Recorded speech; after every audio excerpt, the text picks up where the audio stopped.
Hello viewer, Rajshahi medical college হাসপাতাল রাজশাহী বিভাগের সবচেয়ে বড় হাসপাতাল। ওয়ার্ডে তো জায়গা নাই, বারান্দায় করিডোরে মানুষ, রুগী যারা আছে দেখেন সব কি পরিমাণ রুগী, হাত পা ভাঙা।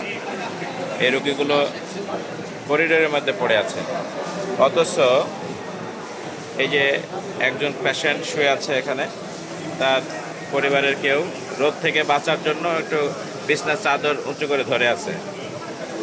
প্রচণ্ড রোদ দেখতে পাচ্ছেন, এই যে দুর্গন্ধ, ময়লা, এগুলো তো আছেই, সাথে এই অবস্থা।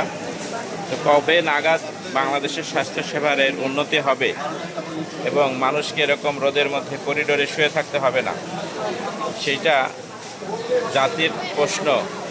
এদেশ সিঙ্গাপুর হোক না মালয়েশিয়া হোক সেটা পরের কথা, না কানাডা হোক, কিন্তু একজন রোগী তিনি বারান্দায় শুয়ে থাকবেন, রোদ থেকে বাঁচার জন্য তার পরিবার বিছনা চাদর উঁচু করে ধরে থাকবে।